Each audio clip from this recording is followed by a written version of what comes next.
এই মুহূর্তে ডালাসে আছেন রিপোর্টার এস এম ইকবাল। সবশেষ খবর জানতে সরাসরি যাচ্ছি তার কাছে। ইকবাল, নিঃসন্দেহে গ্রুপ পর্বের সবচেয়ে টাফ ম্যাচটা খেলতে মাঠে নামছে আর্জেন্টিনা, একই সঙ্গে এই গ্রুপের সবচেয়ে হাই ভোল্টেজ ম্যাচও। কেননা আর্জেন্টিনা অস্ট্রিয়ার বিপক্ষে এই ম্যাচটায় জয় পেলে কোনো ইকুয়েশন ছাড়াই, কোনো যদি কিন্তু সমীকরণ ছাড়া চলে যাবে নকআউট পর্বে, অর্থাৎ রাউন্ড অফ 32-তে।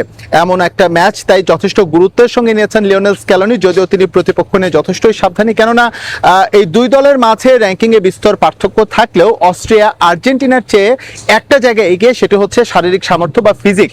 কারণ তাদের ফুটবলারদের হাইট অনেকটাই বেশি, স্পেশালি ডিফেন্স লাইনে যারা খেলে থাকেন তারা যথেষ্টই শক্তি সামর্থ্য এবং লম্বাও বটে। সুতরাং আর্জেন্টিনার ফরওয়ার্ডদের বেশ বেগ পেতে হবে, তাদের বডি কন্ট্যাক্টে যখন তারা যাবেন সেখানে বেশ বেগ পেতে হতে পারে আর্জেন্টাইন ফরওয়ার্ডদের। তারপরেও লিওনেল স্ক্যালোনি তার যে স্কোয়াডটি সাজিয়েছেন, তিনি ভরসা রাখছেন মোটামুটি আলজেরিয়ার বিপক্ষে যে স্কোয়াডটা তিনি খেলিয়েছিলেন তাদের উপরই ভরসা রাখছেন। শুধুমাত্র একটা জায়গায় পরিবর্তন এসেছে, সেটা আপনার ইতোমধ্যেই জেনেছেন।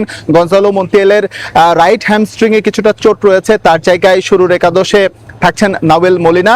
মেডিনাকে নিয়ে, ফাকুন্দো মেডিনাকে নিয়ে কিছুটা ধোঁয়াশা ছিল, কিন্তু তাকে যিনি রিপ্লেস করবেন তারও কিছুটা চোট থেকে সেরে উঠলেও এখন পর্যন্ত ম্যাচ ফিটনেস পুরোপুরি পাননি, তাই মেদিনার উপরই ভরসা রাখছেন স্ক্যালোনি।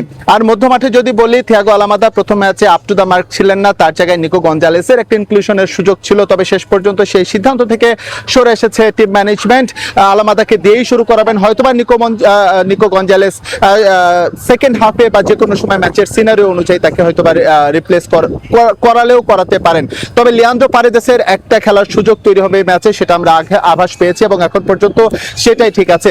আর হুলিয়ান আলভারেজ দুর্দান্ত স্ট্রাইকার, তারপরেও তাকে সাইড বেঞ্চ থেকে শুরু করতে হচ্ছে, কারণ তারও ম্যাচ ফিটনেসে কিছুটা ঘাটতি রয়েছে। আপনারা সবাই জানেন গোরালের ইনজুরি বেশ খানিকটা সময় তিনি ভুগেছেন, তাই লতারো মার্তিনেজকে দিয়েই লিওনেল স্ক্যালোনি এই ম্যাচে শুরু করতে যাচ্ছেন। সুতরাং প্রথম যেই কম্বিনেশন, উইনিং কম্বিনেশন যেটা, সেই জায়গা থেকে শুধুমাত্র একটা পরিবর্তন নেই, আর্জেন্টিনা এই ম্যাচে মাঠে নামছে। আর সমর্থকদের কথা যদি বলি, এখানে একেবারে উপচে পড়া ভিড়। ক্যানসাস থেকে গতকাল ডালাসে শুধুমাত্র 2.5 লাখ আর্জেন্টাইন সমর্থক এসেছেন এই ম্যাচ উপভোগ করার জন্য। যদিও আমার পেছনে দেখতে পাচ্ছেন AT&T স্টেডিয়াম, এটার ধারণ ক্ষমতা হচ্ছে 80-86 হাজার এর মাঝামাঝি আর কি।